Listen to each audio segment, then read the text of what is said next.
2020 aura été une année à rester à la maison et à mater des séries. Bonjour à tous, j'espère que tout le monde va bien. On se retrouve aujourd'hui après les flops séries 2020 qui sont sorties hier pour passer cette fois-ci au top séries de l'année. Comme je vous le disais, 2020 ça aurait été une année particulière, une année où je pense on a bien plus consommé du Netflix, du Prime Video, du Disney+. Et petite parenthèse, je suis navré, vous l'avez certainement vu, mais l'éclairage de cette vidéo est un petit peu bizarre par rapport à d'habitude. Il fait tout gris, il arrête pas de pleuvoir dehors. Si je retire mes lumières que j'ai mis un petit peu partout, je suis dans le noir. Donc voilà, on va se lancer, les tops et les flops films de l'année arrivent très très vite. Mon top série 2020, c'est parti. Umbrella Academy saison 2.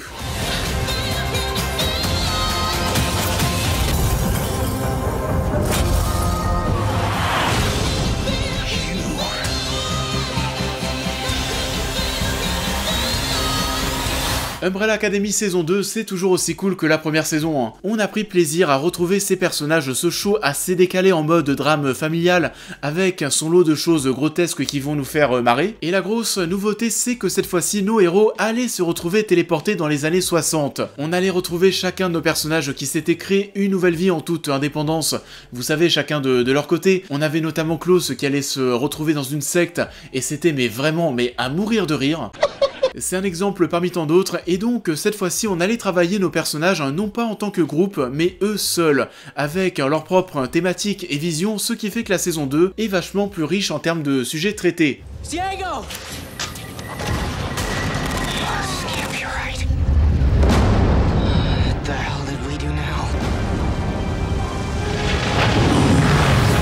C'est encore aussi drôle, spectaculaire, moins coloré par contre et moins dansant, donc plus sérieux que la première saison, mais c'est toujours aussi fun avec une bande originale une nouvelle fois entraînante. Oui, Umbrella Academy, c'est toujours un gros kiff. The Boys saison 2. So let's get out there. Let's take these cocksuckers down. We are famous now. Don't you worry.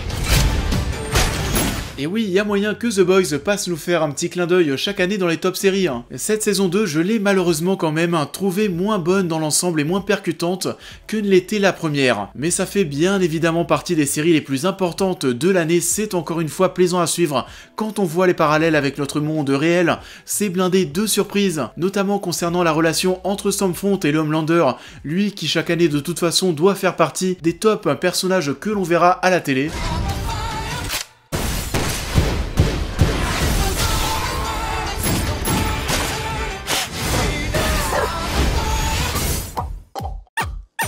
On avait quand même quelques épisodes moins stimulants que d'autres, ce qui a remis en question pas mal de choses me concernant à propos du mode de diffusion, parce que vous le savez, The Boys saison 2, on a commencé sur Prime Video à passer à un épisode par semaine. Ce qui peut être assez frustrant lorsque tu tombes sur un épisode plus mou que d'autres. L'épisode final, lui, était top. C'est toujours un sacré plaisir de retrouver ces personnages et on a hâte de voir la saison 3. The English Game. The only way to show them that they're wrong is to beat them. This is bigger than football. Bigger than any of us. This is your dream, Fergus. Remember that? Et celle-ci, je pense que je serai l'un des seuls à la mentionner dans les top séries de l'année, mais ouais, c'était à la fois cool, mais ça m'a fait aussi un bien fou. On remet ça dans le contexte, cette série débarque en mars 2020, au moment où nous avons subi notre premier confinement. On commençait déjà à voir le secteur du sport toucher, les matchs à huis clos, puis ensuite, quand la situation a empiré, on a eu les reports des matchs qui ont été annulés, de football notamment, et du jour au lendemain, je me suis retrouvé sans sport avec un vide naissant en moi, et cette série a réussi à le combler, du moins en ce début de crise sanitaire. Only gentlemen have lifted the cup. Men from fine schools with fine clothes, fine lives. I know where the sun sets. Imagine what it would mean to see men like us lift it. That's the dream. Et au-delà de tout ça, c'était aussi très bien. La reconstitution de l'époque, la création du football était aussi intéressante. On commence à voir 2-3 choses qui vont évoluer avec le temps et devenir la norme dans notre football moderne. La façon de jouer n'était pas la même, il n'y avait pas tout cet aspect stratégique autour des compositions d'équipe. L'aspect marketing commençait à se mettre en place petit à petit. Ça se mange très facilement, c'est une mini-série de 6 épisodes. Si vous êtes fan de foot, n'hésitez pas à vous jeter dessus. The Mandalorian saison 2.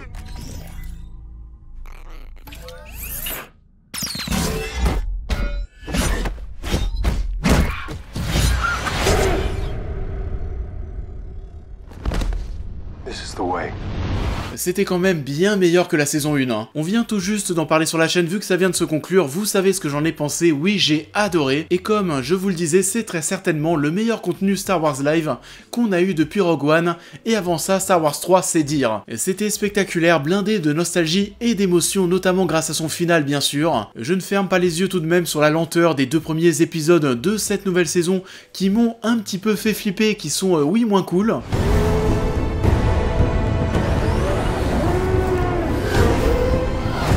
This is no place for a child. Wherever I go, he goes. Je ne ferme pas les yeux non plus sur le fait que oui, si on a aimé The Mandalorian, saison 2, c'est en grande partie grâce à son fanservice. Mais sans celui-ci, on serait certainement moins dithyrambique, soyons sincères. On a hâte en tout cas d'en voir plus et personnellement, j'ai hâte de voir cet univers Star Wars s'étendre avec ses autres titres. Si ça reste sur les mêmes standards de qualité, ça peut clairement être du très lourd et peut-être que l'avenir de Star Wars se passe à la télé. Sex Education, saison 2. I think I'm ready. You sure? We are going to have sex. I'm sorry. You finally get a girlfriend and she's basically your sister. Que serait un top de fin d'année sans parler des Mamake? Ce serait une aberration. Gros puceau. Eh oui. Blague à part, ouais, Sex Education, ça fait partie des séries que j'ai rattrapées dernièrement pour couvrir cette nouvelle saison début 2020, et j'ai totalement adoré. C'était même surprenant parce que je m'attendais pas à aimer autant. Les personnages sont archi attachants, c'est très mignon, intelligent et important pour un public plus jeune, pour donner déjà 2-3 conseils, vous savez, automatismes à avoir à propos des rapports sexuels. I'm here to start an open conversation about SEX.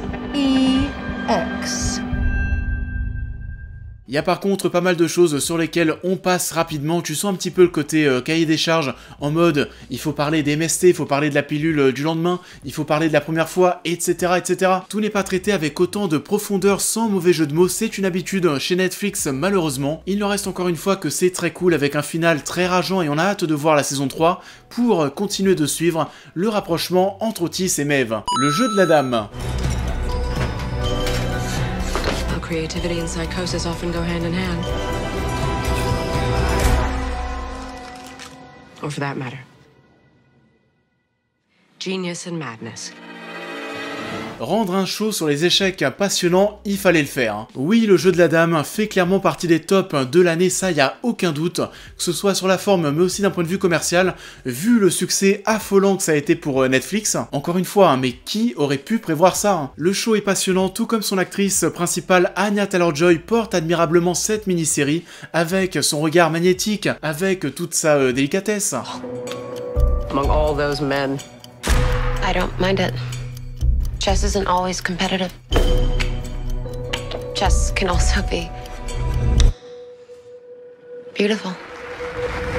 C'est très léché d'un point de vue visuel, intelligent et élégant, le tout porté par des musiques aussi douces que son personnage principal et qui m'ont fait du bien en cette année 2020 assez terrible d'un point de vue humain. Et bien entendu, mention spéciale au montage qui arrive à rendre ces parties d'échecs passionnantes, à créer de la tension palpable. Ça a été une énorme surprise et un phénomène attendu pour la plateforme. Dark saison finale. Die eine Sache, die der Anfang für alles ist. In deiner Welt und in meiner.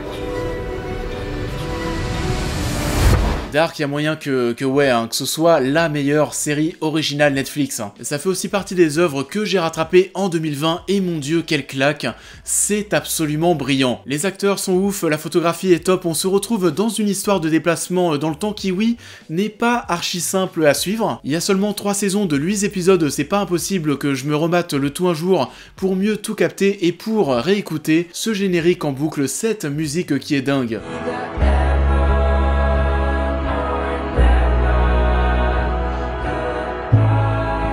Et là où l'on pense qu'il n'y a quasiment que les Américains pour nous proposer des choses, vous savez, à gros budget qui vont être aussi impressionnants en termes de rendu, Dark va nous faire mentir, c'est une série allemande et elle mérite largement le même respect que l'on pourrait donner aux meilleures séries de l'histoire de la télé. On aimerait en France réussir à faire des choses aussi fortes et on peut le faire. Ça a donc été clairement 3 saisons impressionnantes qui ne finissent pas non plus dans le haut de ce top parce que ouais, j'ai pas une attache émotionnelle forte avec ces personnages et avec cette série en soi, mais il n'empêche que oui, c'est dans le haut haut du panier et ça de très loin. Validé.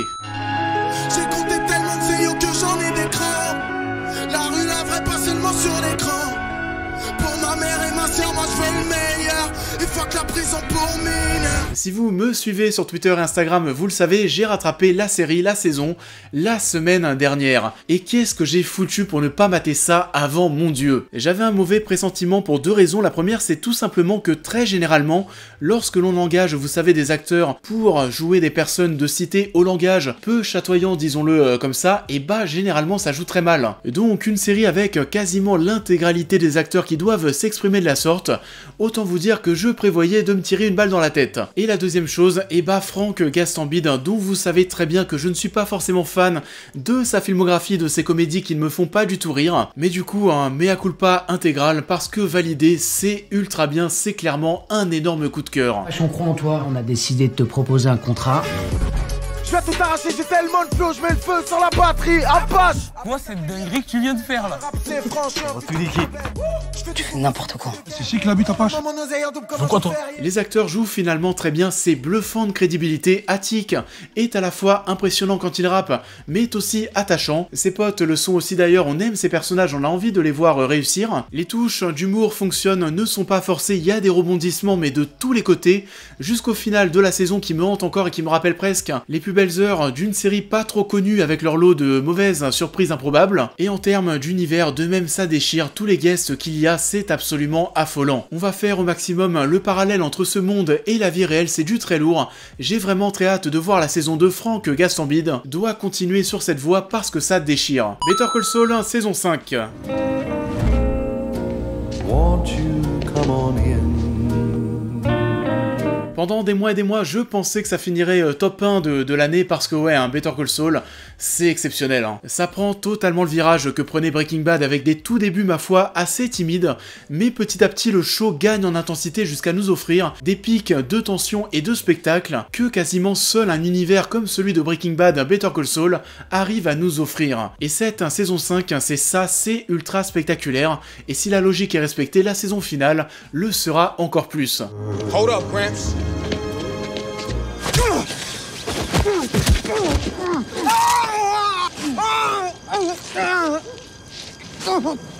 So? Tout est grandiose dans Better Call Saul. Le jeu des acteurs a commencé par Bob Odenkirk, une nouvelle fois totalement attachant et décalé, en passant par la mise en scène, la réalisation du show dont certains épisodes sont clairement des chefs-d'œuvre sur ce point.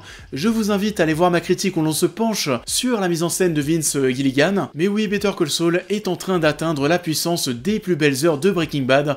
Et si vous êtes justement fan de Breaking Bad et que vous n'avez pas commencé Better Call Saul, lancez-vous parce que le final arrive en 2021 et normalement, et bah ça va être dingue. Et à la première position, The Last Dance.